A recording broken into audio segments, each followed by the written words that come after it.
Eros and Psyche, Part 8. Psyche awoke to the sound of lapping waves. There was a warm hand resting on her shoulder. Acting out of pure impulse, she pivoted to see who was beside her. Psyche shuddered. She squeezed her eyes shut and opened them again, wondering whether she'd become permanently entangled in a nightmarish ordeal, or whether she'd finally pass into the next world. The mirage didn't disappear. "Yes, it's me, Psyche," said Eros. "Dear Zeus!" Psyche exclaimed, throwing her arms around him and planting kisses on his mouth. "Is it really you?" "From head to toe," he teased. "You ought to be a bit less impulsive and a lot more considerate of others, my love. I almost lost you back there." "I couldn't bear the thought of losing—" "What's wrong?" Psyche winced. "I think I did lose it. My—" Eros opened his clenched hand. "Is this what you thought you'd lost?" "How did you—" "I dived for it after bringing you back here," said Eros. "How did you find me?" "I followed you through the portal," said Eros, "before Mum could destroy it."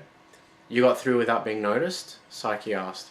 "We have ways of moving undetected," said Eros, winking. "I learnt from the best." "Your mum doesn't really like me." "A lot of daughter-in-laws have that problem," said Eros. "She'll get over it, eventually. When it comes to the partners of her own children, my mum's painstakingly high standards are enough to scare away even the boldest of nymphs. She'll never accept me." "You're wrong," said Eros. "She actually thinks very highly of you." "That's a pretty odd way of showing approval, don't you think?" asked Psyche. "She was trying to find any excuse in the divine rulebook to kill me." "But she didn't," Eros pointed out. "What's your point?" "It's her way of testing you," said Eros. "I know it's rather cruel, taunting and severe, but that's the way she measures love. By terrorizing me." "It's the only way she knows how," said Eros. "Look what she did to me. She drugged me so that I couldn't interfere with her plans or try to see you." Psyche sighed. "I'm taking your word for it." "Why? What's changed from before?" asked Eros. "I trust you." "I know," he said. "I know that you love me, too." "You do?" Her eyes were sultry. "I do," he said. "Who would willingly go through the motions of forfeiting their life for another, Psyche? Who?" Psyche smiled. "A madwoman. A woman in love. I'm crazy. One of love's many byproducts." Eros embraced her, sliding his hand over her breast. "Another is hot sex, you know."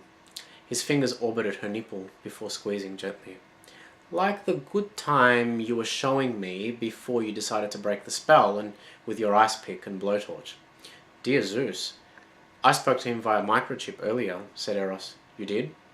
"Before crossing worlds," said Eros. "He tuned into Mum's divine game and was quite impressed with your knowledge of divinity. He's going to make you an immortal." Psyche's eyes widened. "Really?" "Uh-huh." Eros nodded. "Your baptism is tomorrow morning." "Oh, the mighty Zeus!" "You're going to eat ambrosia and drink nectar." "I've heard that it tastes a bit like Lindt chocolate," said Psyche. "The ambrosia?" "Yeah, it does," said Eros. "Once you taste that, you're stuck with me forever." Psyche smiled. "Literally, huh?" "Yeah, I think I can live with that," she said, running her hand against his thigh. "Me too, my love." "Tomorrow's still aeons away," said Psyche. "What are we going to do to fill up the time?" "How about some lovin'? Let's pick up where we left off." "But how will we get home?" asked Psyche. "Leave that to me."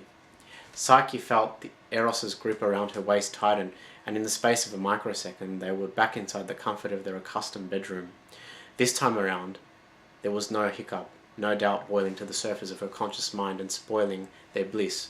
This time, it was like one superheated jet of passion exploding from a subterranean vent somewhere.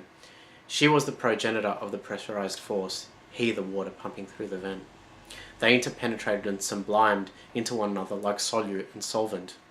They rode through waves of titillation like a pod of mating dolphins, and enacted acrobatic somersaults that propelled them onto unprecedented fringing reefs and left them marooned there for hours at a time.